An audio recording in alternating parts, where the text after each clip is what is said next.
Cette action gagne quand les autres perdent. Peu importe le tirage, peu importe les gagnants, peu importe même s'il n'y en a aucun. À chaque mise, le cash tombe. Vendredi dernier, 87 millions d'euros à gagner. Des millions de tickets vendus, zéro gagnant. Mais pendant que tout le monde espérait battre les probabilités, une seule entité encaissée, mécaniquement, tirage après tirage. Pas par chance, par mathématiques. Parce qu'il existe une différence fondamentale entre jouer et posséder le jeu. Pendant que le joueur accepte le hasard, le propriétaire du système encaisse lui chaque mise, quoi qu'il arrive. L'entreprise du jour détient un monopole légal depuis plus de 60 ans, opère dans un cadre strictement régulier, affiche 31% de marge, là où le secteur dépasse rarement 5%, et verse des dividendes sans interruption depuis 24 ans. Et pourtant, se négocie aujourd'hui avec une grosse décote. Alors la question n'est pas est-ce que les gens vont continuer à jouer? Ils jouent déjà.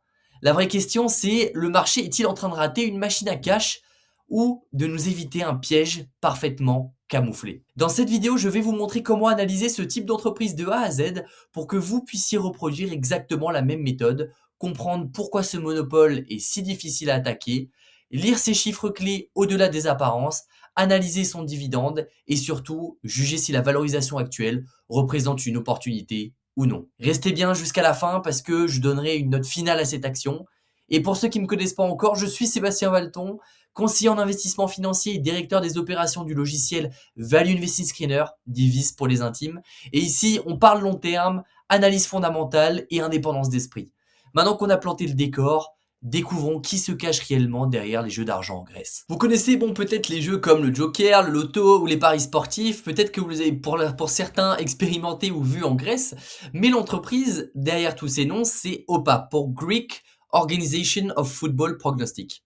On parle ici, pour que vous vous en rendiez bien compte, du monopole légal des loteries et des paris terrestres dans tout le pays.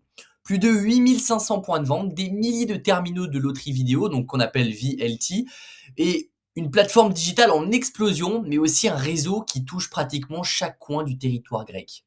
L'entreprise, née en 1958, créée par l'État grec pour encadrer justement les jeux d'argent et financer des projets sportifs. Pendant des décennies, OPAP reste une entité publique, une institution quasi nationale. Et en 2013, tournant majeur, privatisation partielle et entrée en bourse. L'État lui accorde alors des licences exclusives pour exploiter les loteries et les paris terrestres jusqu'en 2030. Je ne sais pas si vous vous rendez compte, mais du coup, aucun concurrent ne peut entrer sur le marché sans autorisation.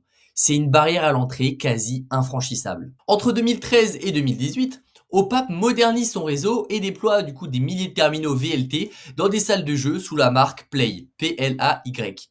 Ces machines génèrent des marges exceptionnelles. Depuis 2019, c'est l'explosion du digital. Ces machines génèrent donc des marges exceptionnelles.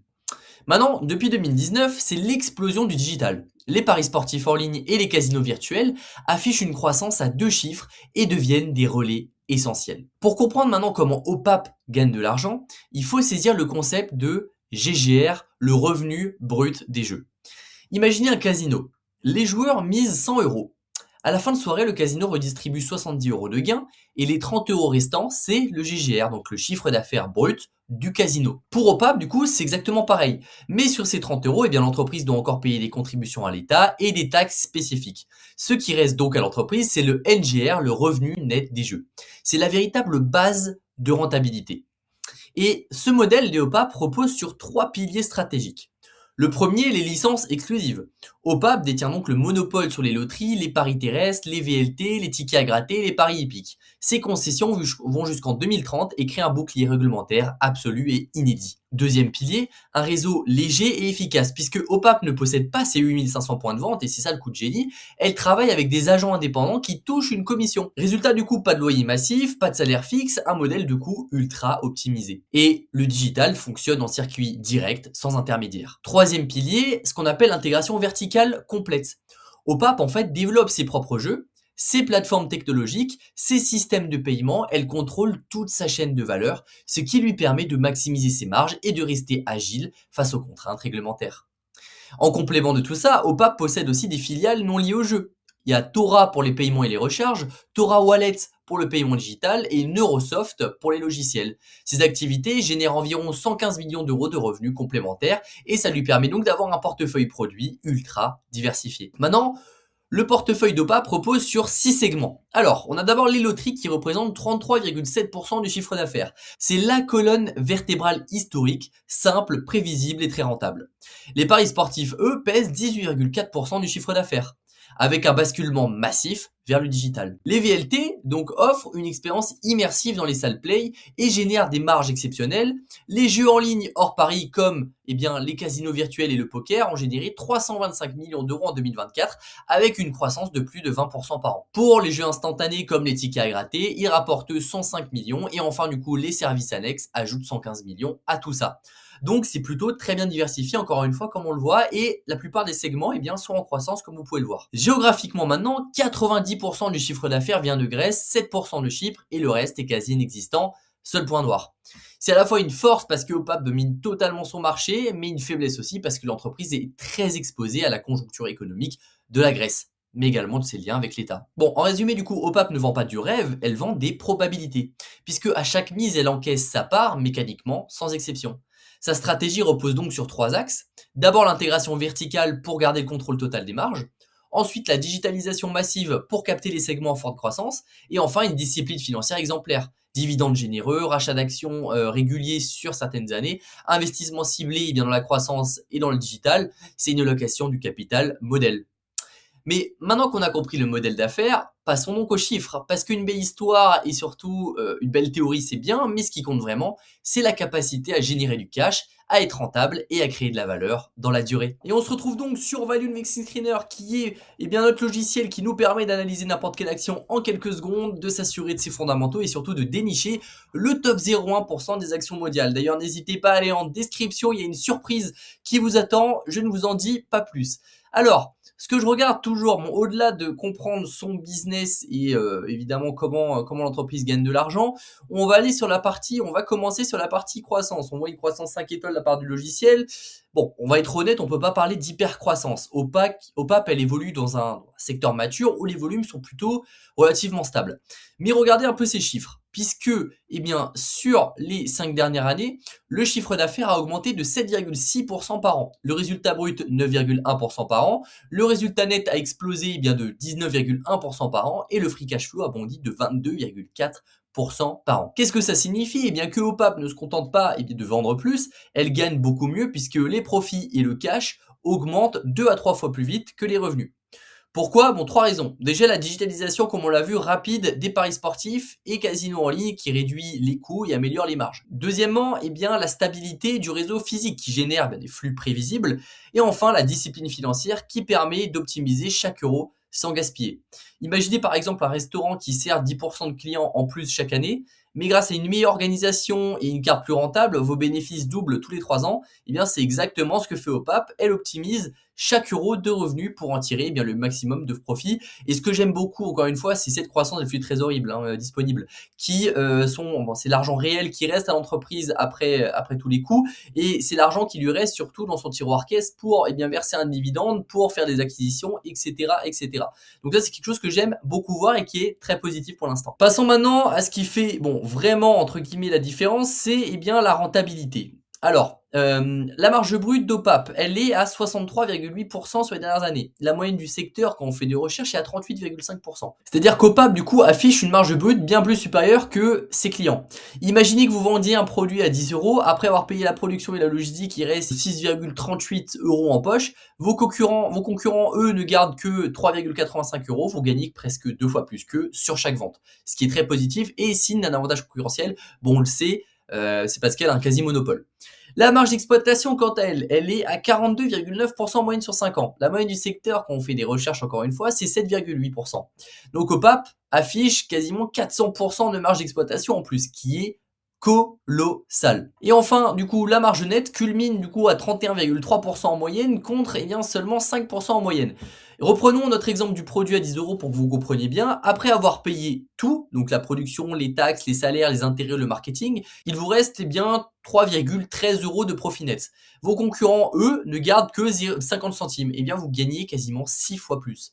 Donc pourquoi ces marges sont si élevées? Eh bien d'abord, l'effet de monopole, comme je vous l'ai dit, puisque OPAP n'a pas vraiment de concurrence directe. Ensuite, l'effet d'échelle. Une fois la structure en place, chaque mise supplémentaire génère des revenus sans augmentation proportionnelle des coûts. Et troisièmement, le modèle léger, puisque OPAP ne possède pas ses points de vente, elle travaille à la commission, pas de loyer massif, pas de salaire fixe.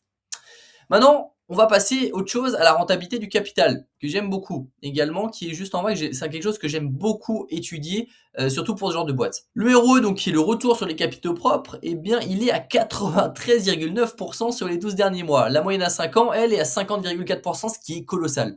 C'est comme un rendement locatif. Imaginez que vous achetez un appartement à 100 000 euros. Si cet appartement vous rapporte, 93 900 € de loyer net par an, vous avez un rendement de 93,9%. C'est ce que calcule à peu près ce ratio. Donc pour chaque 100 € de fonds propres investis dans OPAP, l'entreprise génère 93,90 € de bénéfices, ce qui est astronomique. Un ROE supérieur à 15% est considéré comme excellent, OPAP est à 93,9%. Je vous laisse comparer. Maintenant, le ROA, donc le retour sur actif. Alors, il est à 22,8% sur les 12 derniers mois et même en incluant la dette, la rentabilité reste très élevée parce que le ROA inclut la dette. On a aussi le ROIC qui est le retour sur le capital investi qui atteint 82,2% sur les 12 derniers mois et 32,5% en moyenne sur 5 ans. C'est le ratio, pour moi, le plus important ici parce qu'il mesure combien l'entreprise gagne sur chaque euro de capital réellement employé.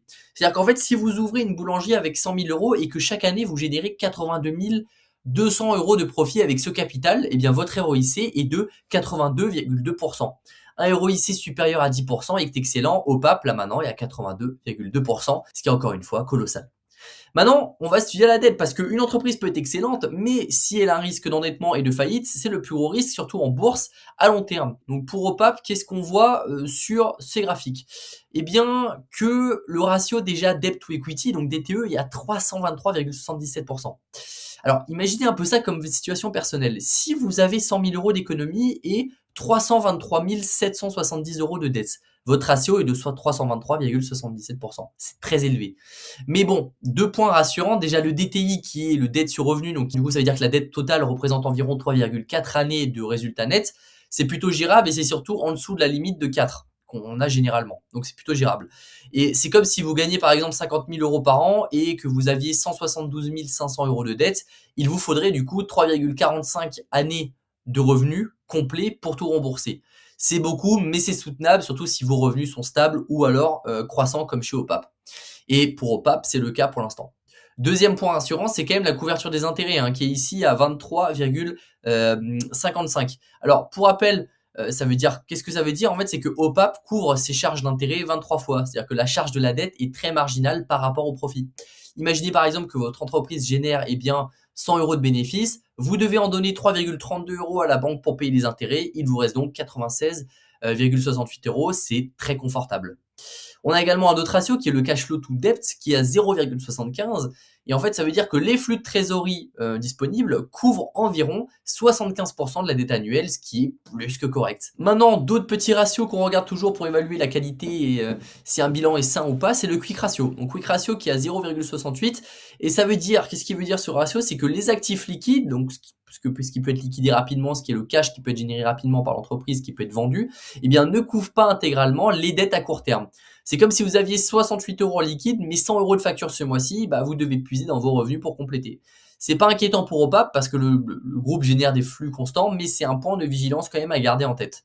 Donc, conclusion un peu sur la dette, oui, elle est plutôt élevée en proportion des fonds propres, mais OPAP génère tellement de cash que cette dette reste totalement soutenable. Ce n'est pas un red flag en soi, mais il faut rester vigilant, surtout si les taux d'intérêt, ont tendance à remonter. Bon, maintenant, si on parle de dividendes, parce que OPAP, c'est aussi une histoire de rémunération, et rémunération généreuse envers les actionnaires. Déjà 15 ans sans interruption, donc ce qui est plutôt exceptionnel, ça montre une stabilité financière qui est plutôt rare. L'entreprise, elle distribue aussi 2 fois par an avec un rendement actuel proche de 7 à 8% sur les 12 derniers mois, comme vous pouvez le voir ici sur la performance du dividende. C'est très attractif, surtout comparé à, par exemple, le S&P 500 qui est à 1,5%, 2%, enfin ça dépend des boîtes, dans le S&P 500. C'est comme un peu si vous placiez 10 000 € dans une entreprise et qu'elle vous versait entre 700 et 800 € de revenus passifs chaque année. Sur les 5 dernières années, le dividende, il avait augmenté de 19,52% par an. Là, on ne le voit pas parce que justement, 2025, il n'a pas été totalement publié. Maintenant, point quand même, un détail crucial, c'est le payout ratio, donc qui a 101,69%. Alors, le payout ratio, c'est le pourcentage des bénéfices distribués sous forme de dividendes. Un ratio de 101,69% signifie qu'OPAP distribue plus que ses bénéfices comptables. C'est imaginer que vous gagnez par exemple 100 euros de salaire par mois et que vous donnez 102 euros à vos enfants en argent de poche. Comment c'est possible? Vous puisez dans vos économies. Et pour OPAP, c'est pareil, mais ce n'est pas inquiétant. Et voilà pourquoi, selon mon analyse, parce que généralement, un payout ratio qui est supérieur à 100%, c'est très inquiétant. Et ça peut amener peut-être une coupure de dividendes. Donc pourquoi ne pas s'inquiéter? Bon, déjà, OPAP génère beaucoup plus de trésorerie que ce qu'elle affiche en bénéfices comptables. Le free cash flow, il progresse de 22,4% par an sur 5 ans. C'est cette trésorerie réelle qui finance le dividende, pas uniquement les bénéfices comptables. Deuxièmement, les amortissements comptables. Les licences exclusives d'OPAP sont amorties sur leur période de validité. Ces amortissements réduisent le bénéfice net affiché, mais ne sortent pas de cash réel. Faut bien comprendre cette notion d'amortissement. C'est comme si vous achetiez une machine à 100 000 euros. Comptablement, vous allez amortir cette machine sur 10 ans, donc déduire 10 000 euros de vos bénéfices chaque année. Mais cette déduction, ne sort pas d'argent de votre poche chaque année. Vous l'avez déjà payé au début. Donc le bénéfice comptable sous-estime la vraie capacité de distribution d'OPAP. Généralement, c'est aussi des façons d'optimiser le bilan pour évidemment payer moins d'impôts. Troisième raison, sur 5 ans, les bénéfices non répartis, on le voit ici, juste ici, des informations d'entreprise, restent positifs et surtout croissants. C'est-à-dire qu'en fait, elle accumule encore du cash, même en versant des dividendes généreux. Mais attention, encore une fois, je le rappelle, quand même, un payout ratio au-dessus de 100%, c'est pas soutenable indéfiniment. Il y a 2 scénarios possibles. Déjà, le premier, donc l'optimiste, OPAP continue de croître, ses bénéfices augmentent et le payout ratio redescend naturellement sous 100%. Et le scénario prudent, donc le deuxième, si la croissance ralentit ou si les taxes augmentent, OPAP pourrait être obligé de réduire son dividende pour préserver sa trésorerie. Le dividende actuel, il reste soutenable à court terme et moyen terme aussi grâce à la génération de cash. Cette génération de cash qu'on peut dire vigoureuse, grâce aux marges exceptionnelles et à la stabilité du modèle régulé, mais ce n'est pas un dividende sans risque. Si vous investissez dans OPAP principalement pour le dividende, surveillez quand même l'évolution du payout ratio, les décisions du management et les changements fiscaux en Grèce. Bon, maintenant qu'on a vu l'entreprise, les chiffres, le dividende, la question que tout le monde se pose, c'est est-ce que l'action est chère ou pas? Et est-ce que surtout c'est le bon moment pour investir et est-ce qu'on paye trop cher pour ce qu'on obtient?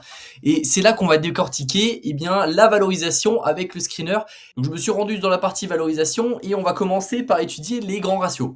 Bon, le premier, le PER pour Price to Earning Ratio, il est à 12,87 contre 19,38 de l'industrie. C'est important. Bon, pour ceux qui ne sont pas familiers avec ce ratio, imaginez que vous achetez une boulangerie. Le PER, c'est combien d'années de bénéfices vous devez payer pour acheter cette boulangerie. Si la boulangerie génère 10 000 euros de profit par an et que vous l'achetez 12 870 euros, votre PER est donc de 12,87. Vous récupérez votre mise en 12,87 années si les bénéfices restent stables. Bon, la moyenne encore une fois du secteur est de 19,38, donc OPAP affiche une certaine décote sur le PER. Le marché valorise donc les bénéfices d'OPAP moins chers que ceux de ses concurrents. Pourquoi tout ça? Probablement à cause du risque réglementaire, de la dépendance géographique à la Grèce et du caractère mature du marché.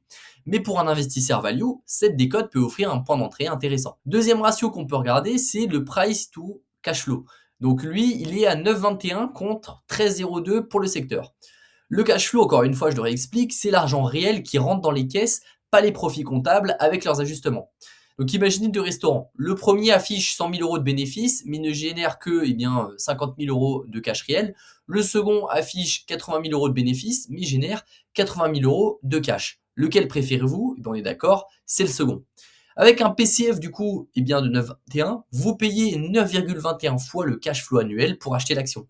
Vos concurrents se payent 13,02 fois, donc chaque unité de trésorerie par OPAP est payée moins cher que dans le secteur. Troisième ratio, le price to sell. Il est à 3,88 contre 1,90 pour le secteur. Donc le price to sell est un peu plus élevé. Pourquoi? Parce que chaque euro de vente du coup d'OPAP génère beaucoup plus de profit que la moyenne, donc le marché reconnaît déjà cette qualité.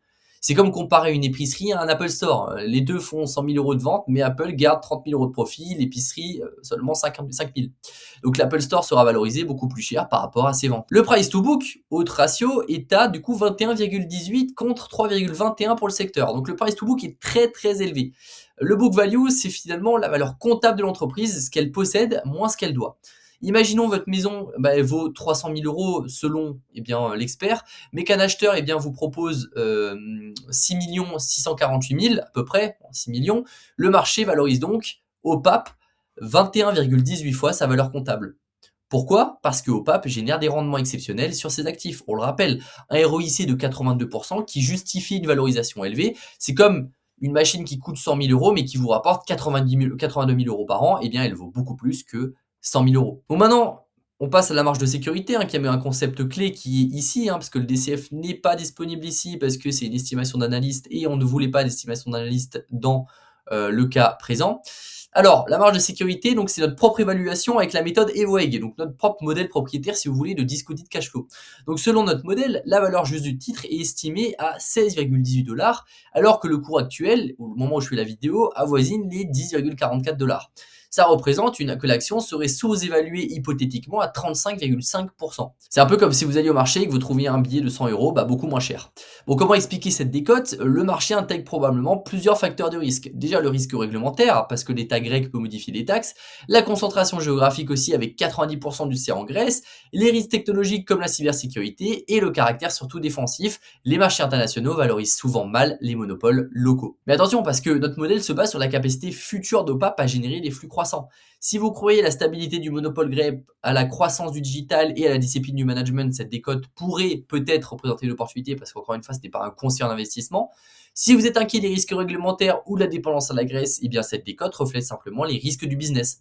La différence entre les ratios classiques et notre modèle, c'est que les ratios classiques montrent une légère décote par rapport aux concurrents. Notre modèle, suggère une évaluation un peu plus marquée, une sous-évaluation un peu plus marquée par rapport à sa valeur intrinsèque. Donc pour moi, le marché valorise prudemment au PAP à cause des risques perçus, mais un investisseur qui croit à la suite du modèle, pourrait creuser le dossier, parce que je vous invite toujours à creuser tous les dossiers par vous-même et selon votre cadre de sélection, et qui pourrait du coup créer une opportunité pour cet investisseur-là. Bon, en conclusion, OPAP, c'est un peu l'archétype du monopole mathématique dans un secteur réglementé. Sa position dominante dans les jeux d'argent en Grèce lui assure des marges exceptionnelles de 31% et une grande prévisibilité. Son management mise sur la stabilité, donc crachat d'actions régulier, dividendes proches de 8% et une dette globalement maîtrisée malgré un levier très élevé. La valorisation actuelle montre une certaine décote, mais il faut toujours rester prudent. Évidemment, notre méthode d'évaluation de la valeur intrinsèque également montre une décote, mais attention puisque le payout ratio est à plus de 101% et c'est un signal d'alerte. On a aussi un risque réglementaire qui est très fort avec justement, on ne sait pas si la licence va être prolongée après 2030. Le dividende, lui, est soutenable à court et moyen terme grâce à la génération de cash vigoureuse, mais ce n'est pas un dividende sans risque et rien ne nous dit de la croissance à long terme. Alors, selon vous, OPAP, est-ce que vous avez creusé le dossier? Est-ce que c'est une opportunité ou plutôt un piège? Ça dépend de votre profil. Ça dépend de votre profil et surtout de ce que vous cherchez. Est-ce que vous cherchez une action défensive avec un monopole protégé, un flux de dividendes généreux et exceptionnel et une décote potentielle mais pas certaine? Ou alors, si vous cherchez une forte croissance dans un marché mature, une diversification géographique au-delà de la Grèce, un dividende sans risque avec un payout ratio sous contrôle, OPAP pourrait être un peu plus risqué. Alors du coup, n'hésitez pas à me dire en commentaire, parce que je serais curieux d'avoir votre avis et de vous répondre évidemment, et peut-être de creuser le dossier ou le rapport annuel qui suit dans une prochaine vidéo. Selon vous, est-ce que le marché sous-estime la solidité du monopole d'OPAP ou est-ce qu'il valorise justement une entreprise exposée à des risques réglementaires et géographiques? Un rendement de 7 à 8% vous inspire plus de motivation ou plus de méfiance?